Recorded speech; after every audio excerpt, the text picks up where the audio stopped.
So the first question is, how can colleges and universities work with after-school programs? Definitely reach out to them. I have had quite a bit of experience with colleges. There are students that need volunteer time and effort, especially in the education departments and in the non-education departments. But definitely reach out to the different departments and ask for volunteers, ask for support, ask for student teachers. They are looking for opportunities to serve the community. They need opportunities to serve the community. And frequently we will find college students. Of course, you need to be somewhat close to a university to make this work, but definitely ask for volunteers and reach out, because they do have requirements to fulfill for their curriculums.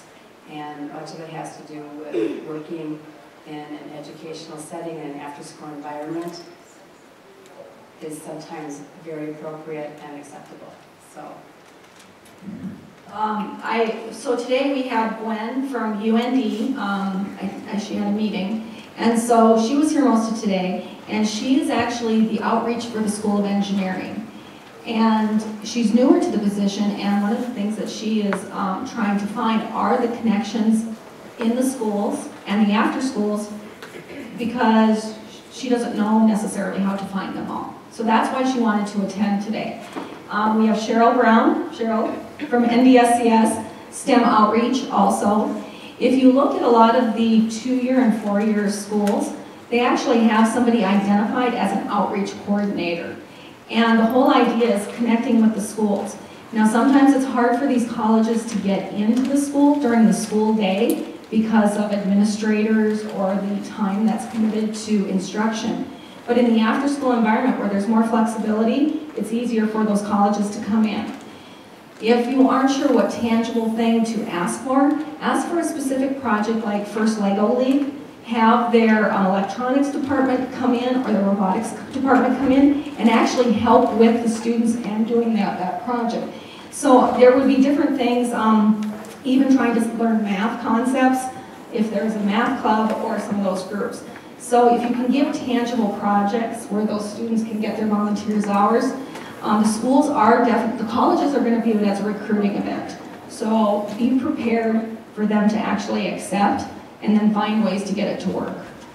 yeah, and I was also thinking, of course, just go outside the box, not just the School of Education, but the engineering department, the math department, all of those students could definitely support extension. Yeah.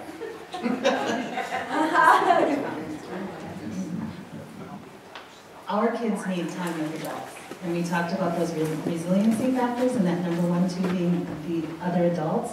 Our kids need mentors. And we, as our school, will take any of you. If you have college students that want to come and volunteer, we'll find time during the day for them to do that. Even just read or spend a little time with the child or have lunch with them. That would be great. A couple of years ago, we did a project with our Career Academy. We took our students up there after school, and they did STEM activities, and it was absolutely wonderful to see, because it inspired our kids that they can have hope, and they learned things like they didn't know what it meant to be a welder. They didn't know what engineering was, and so they spent some time doing that, and it gave these kids an idea of, gosh, I could do something like this, and a reason to want to stay in school. So we'll take anybody that will come. So this next question, and I was actually thinking about this too this morning, it kind of goes back to Corinne's presentation when she was talking about the 3 Qs, the IQ, the XQ, and the EQ. But either as a program person or even for us as a funder, how do you assess and measure that emotional intelligence or that EQ? I wrote it, so you can answer it. I don't know. Yeah, that's a really tough question. Even at AIR this year, we interviewed and also conducted focus groups for our own staff on EQ, EI, emotional intelligence. So that's how we assessed it. We actually sat down and talked with folks and confidentially and gathered their responses to find out what they thought emotional intelligence was, and also a little bit more about ourselves as an organization. So there really isn't right now that I'm aware of, some type of a protocol to use to find this out. So in your school environment, how do you know that it's working? Do you talk about kids coming in now. How do you know that your behavioral has gotten better?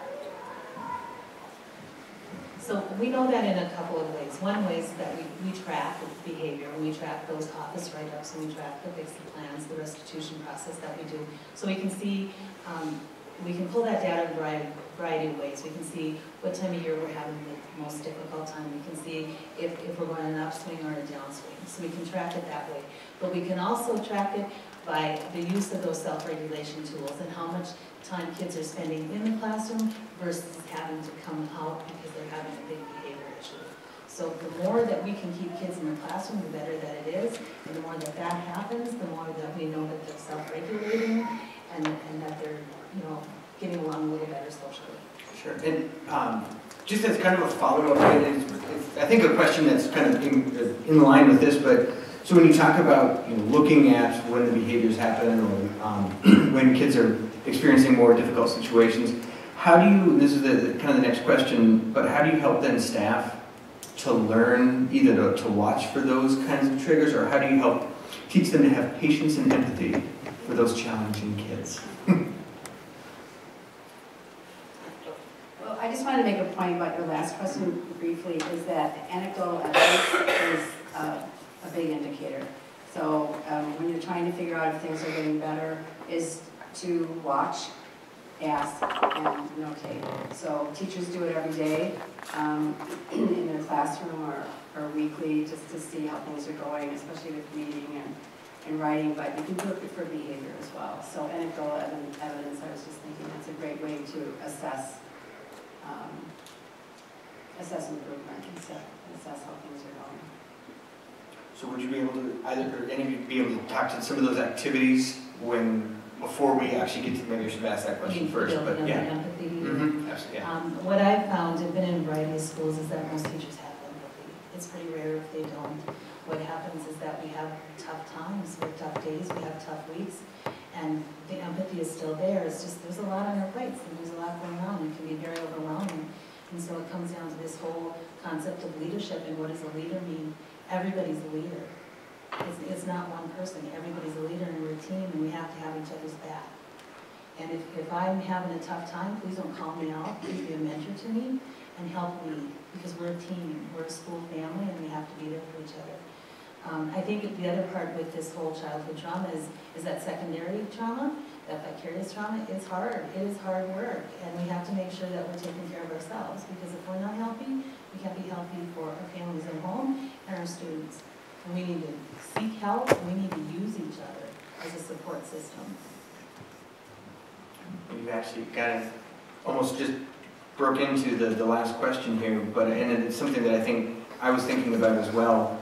Well, so we're talking about dealing with kids in trauma, and obviously there's the secondary effects that affect other children as well, but maybe one thing that, and I didn't attend your breakout session, but maybe you touched on, if not, if you could, how do you help the parents and the guardians with that trauma and stress, knowing that some of this might be generational? One of the things that we find is that families want good things for their kids. They want kids to be in school, and they want to learn, and they want good things for them. We're often on the very same page.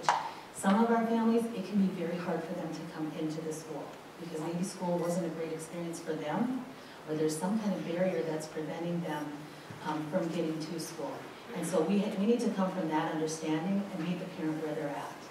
And that might mean that I'm meeting them at the home, or that I might catch them somewhere else that makes them feel a little more comfortable, but just have an understanding that they want good things for their kids. And not to judge. And every now and then I have a really good reminder from a parent not to judge. And we had a little guy that needed to be in therapy, and they didn't have transportation. Mom knew that he needed to go, but she doesn't have transportation. And it's 20 below in North Dakota, you don't have a cycle, and how are you going to get there? And you don't have the money. to get a taxi. And so it was, once we knew that was a problem, okay, then I'm taking her every time. But one time when I picked her up, she got in the car and she said, I can't go. And her son are in the car with me, she said, I can't go today. And I'm thinking, no, we have to go. Because you've already missed 2 appointments. If we miss again, that psychiatrist is not going to see you. We have to go. So as I'm driving, she's explaining to me that my rent is due. And it's due literally in 45 minutes. And if I don't pay it, I'm either going to get evicted or I'm going to have to pay $50 extra. And she said, I don't have the money today. I'm not going to have $50 tomorrow. So from our drive to her driveway to the clinic, we had to quickly problem solve on how we were going to make both of these things happen. She had a tough decision to make. Is she going to take her child in, or is she going to make sure that they have housing? And if I hadn't been with that day, I think it would have been easy for me to think, well, gosh, they didn't go again, not knowing that all these other things are going on. So it was a good reminder to me that, you know, I mean, that's a tough decision. I mean, of course you're going to make sure that you have housing. So, you know, that relationship with parents, and it took me 3 years to get her to trust me enough that, yeah, you can pick us up and take us to those appointments. So having that relationship with parents and putting that time in is just really vital. Excuse me, in Chicago, there's a community school model, and this model that really provides wraparound services for families and the students. And with this model, the after-school programs, the site directors and their staff are encouraged to call home and talk to the parents and tell them something good that happened with their student and with their child, and not have the first call home be because there's a behavior problem or an issue. So they're really encouraged to reach out to the parents, let them know what's happening right or well with their student, and also find out what their needs are. Do a needs assessment of the families and try to, at the very least, refer them to provide, if you can't provide services for them, but maybe have a family resource room or a family resource area with your after-school program where you have information gathered. Maybe they need help with taxes, maybe they need to get their GED, maybe they need to learn how to read. So if you can gather some of that information and have a little family resource area, that would be great. So visiting them at home, calling them, letting them know what's happening that's right and well and good, and then providing resources for them. It lets them know that you value them. And that's a way that these community schools have really developed a family outreach program. Actually, just thank you for that.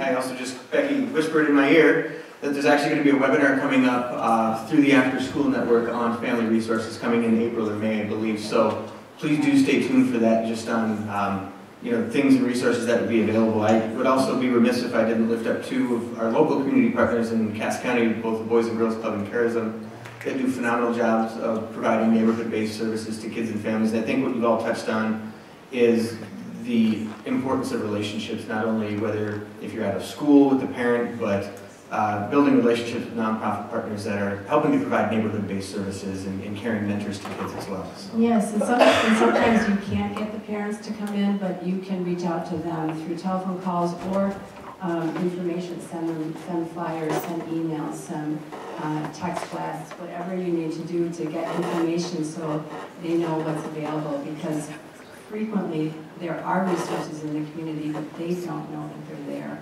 or how to, they don't know who to ask. So if you can find that information out and pass it along, you'll be doing, of course, a great service to them and their families. Absolutely.